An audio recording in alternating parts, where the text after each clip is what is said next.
아침 묵상 하루 한 장 시작하겠습니다. 먼저 기도하시겠습니다. 라파 치유의 하나님을 찬양합니다. 지치고 상한 자들에게 힘주시고 강건함을 허락하여 주시기를 원합니다.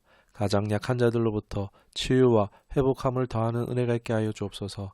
우리를 고치시기 위해 고난과 수치와 죽임 당하신 예수 그리스도 이름으로 기도드리옵나이다. 아멘. 오늘 함께 하실 말씀은 다니엘서 5장 27절 한 절의 말씀 보도록 하겠습니다.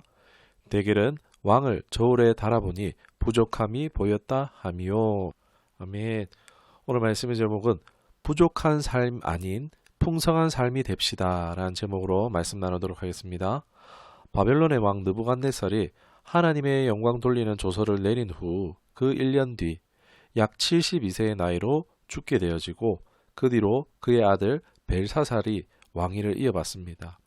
벨사살은 아버지 느부갓네살의 권위와 위엄을 이어받지만 아버지만큼의 지혜나 겸손이 결여되어 있었습니다. 그는 물려받은 부와 권력에 취해서 하나님을 무시하고 우상 숭배에 빠졌습니다. 본문에 나오듯이 1,000명이라는 어마어마한 사람의 수를 초청한 대연회를 벌였고 거기서 이전에 느부갓네살이 예루살렘 성전에서 탈취한 성전의 그릇들로 술을 마시고 또한 취한 채 우상 숭배하는 하나님을 모독하는 행위를 저질렀습니다. 이러한 그의 교만으로 말미암아 하나님의 심판을 초래하게 되었습니다. 이때 손가락이 나타나 벽에 글을 쓰는 기적이 나타나게 되는데 이것이 술에 취해서 헛것을 본 것이 아니라 위치도 정확하게 촛대 옆이라고 하며 다른 이들도 보았고 그 글이 계속 남아 있었습니다. 이것을 본 벨사살은 번민하게 되어지고 이를 해석하기 위해 수소문하여 애쓰지만 읽는 사람조차 없습니다. 이 벨사살 왕이 번민하고 있을 때 그의 어머니가 등장하여 이를 해석할 수 있는 사람은 거룩한 신의 영이 있는 사람 다니엘을 소개해 주게 됩니다.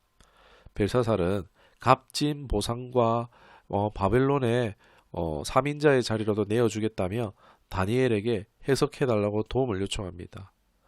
그래서 그 내용을 알게 되니까 메네메데 데겔 우바르신 해서 하나님이 달아보았지만 부족하다. 이 바벨론을 다스릴 자가 되지 못한다. 메데와 페르시아에게 나눠주겠다라는 말씀을 듣게 됩니다. 약속대로 다니엘을 3일자로 높이고 그날 밤 메데 사람 다리오에게 바벨론은 정복당하고 죽임을 당하게 됩니다. 본장은 여러 가지로 교훈을 생각해 볼 수 있을 것 같습니다. 먼저는 하나님의 주권과 교만에 대한 심판, 그리고 두 번째로 정확한 예언의 성취, 그리고 세 번째로 다니엘의 신실함 등에 대해서 생각해 볼 수 있을 것 같습니다. 먼저 하나님의 주권과 교만에 대한 심판에 대해서 생각해 봤으면 좋겠습니다. 여러분, 하나님 어떤 분이십니까? 선하시고 사랑이 많으시고 긍휼이 무한하신 분이지만 잊지 말아야 될 것인데 하나님께서는 결코 자기의 영광을 빼앗기는 분이 아니시란 것입니다. 다른 죄악들은 몰라도 피조물이 하나님의 영광을 침해하는 것에 대해서는요, 하나님은 참지 않으신다는 것입니다. 그렇기에 성도에게 있어서 교만은 어떤 죄악보다도 상당히 두려워해야 하는 것이라 할 수 있고, 우리는 다 하나님의 은혜임을, 나의 나된 것은 없음은, 공로와 업적은 없음을, 하나님이 그저 나를 쓰신 것에 감사하는 그런 겸손한 자세가 필요하다 할 수 있을 것 같습니다. 그리고 좀 더 나아가서는 하나님의 영광을 모욕하는 자들에 대해서 성도들은 방관해서는 안 된다라고 할 수 있을 것 같습니다. 여러분, 하나님의 질투심으로 질투하여 평화의 복을 받은 사람이 있습니다. 민수기 25장의 비느하스입니다. 여러분, 우리가 하나님을 변증하기를 원하는데 이것은 싸우라는 얘기가 아닙니다. 종교 분쟁을 말하는 것이 아닙니다. 이로 말미암아 하나님의 마음을 시원케 하며 도리어 그들로 심판을 당하지 않게 하기 때문에 우리는 변증을 해야 하는 것입니다. 자, 이제 두 번째로 이어서 예언의 신실함에 대해서 한번 생각해 봤으면 좋겠습니다. 벨사살 왕은 하나님의 그 예언 그대로 망하게 되어집니다. 여러분, 하나님의 예언이 신실하게 성취되는 것을 볼 수 있는데 이 예언이 있다는 것은 그 안에 하나님의 뜻과 계획이 분명히 있다는 것이고 거기에 관련된 하나님의 시간표가 있다는 것입니다. 하나님의 타이밍이 있다는 것을 내포하고 있죠. 그렇기에 우리는 하나님의 뜻뿐만이 아니라 기다림과 신뢰가 필요한 순간에 하나님의 말씀을 끝까지 붙드는 것이 필요합니다. 믿는 것이 필요합니다. 또 우리는 좋은 말씀만, 자기에게 유익한 말씀을 붙들려고 하는 경향이 있는데 그것도 필요하지만 반대로 하나님을 진노케 하는 것에 대해서, 하나님의 그런 벌을 받는 것에 대해서 인지하고 또 잘 지킬 필요도 있다는 것입니다. 왜요? 반드시 하나님은 약속을 성취하시는 분이기 때문에 두렵고 떨리는 마음으로 또 주의가 필요하다 할 수 있을 것 같습니다. 마지막으로 다니엘의 신실함입니다. 벨사살은 자신의 안위를 위해 불안을 해소하고자 자기 마음대로 엄청난 조건을 내어겁니다.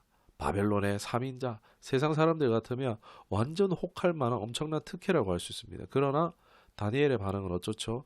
덤덤합니다. 그의 신앙과 하나님에 대한 깊은 이해에서 이러한 태도가 비롯된다 할 수 있는데, 권세와 주권이 어디서 납니까? 사람부터가 아니라 하나님으로부터 주어진다는 것은 다니엘은 그 누구보다 잘 아는 사람이었죠. 이를 실제로 느부갓네살에게 예언했었고 이루어지는 것을 목도한 사람이 다니엘입니다. 벨사살의 말이 또 얼마나 어리석은 말인지 잘 알고 있었기 때문이라 할 수 있는데, 예언과 계시를 통해서 바벨론의 미래가 어떻게 될지에 대해서 잘 알고 있었습니다. 이러한 하나님을 알미나 영적 성숙함으로 말미암아 다니엘은 어떤 유혹에도 미동하지 않을 수 있는 것입니다. 오늘 우리의 삶에도 많은 경우 물질의 유혹, 성공과 인정에 대한 유혹들이 성도뿐 아니라 사역자들의 삶을 흔들기도 합니다. 그런데 중요한 것은 유혹이 커서 흔들리는 것이 결코 아니라는 것입니다. 100만 원이 억이 되고 100억이고 1000억이고 그래서 흔들리는 것이 아니라는 것입니다. 내 욕심이 십자가에 아직 못 박지 못했기 때문에 흔들리는 것입니다. 믿음에 성숙한 사람은 십자가에 자기의 옛사람을 못 박은 사람이고 예수님과 함께 사는 사람입니다. 자기의 의를 의지하는 것이 아니라 오직 예수님을 의지하며 사는 사람입니다. 외적인 부의 크기에 흔들리지 않는다는 것입니다. 성도는 장차 임할 하나님의 나라를 믿기 때문에 또 얼마든지 필요 이상의 것을 구하지 않는 것이죠. 이사할 건데 새 물건 삽니까? 그렇지 않지 않습니까? 하나님 중심의 믿음에 성숙한 신앙으로 살 때 우리는 어떠한 유혹, 100만금, 1000만금에도 요동하지 않을 것입니다. 다니엘서 5장을 통해서 또 벨사살을 통해 반면교사를 삼습니다. 부족한 삶이 아닌 풍성한 삶의 비결은 무엇이겠습니까? 하나님의 주권을 인정하는 겸손한 삶을 사는 것이고, 하나님의 말씀을 철저히 신뢰하는 삶, 그리고 오직 욕심은 십자가에 못 박고 예수님만 구하는 삶, 이것이 우리에게 복되고 풍성한 삶을 되게 할 줄 믿습니다. 그러한 저의 이름 되기를 주님의 이름 축원합니다. 기도하겠습니다. 주님, 은혜되고 좋은 말씀도 우리에게 도전이 되지만 때론 안타까운 이야기, 아픈 이야기들도 우리로 주의하고 경성하게 하는 복된 말씀에 대해 감사합니다.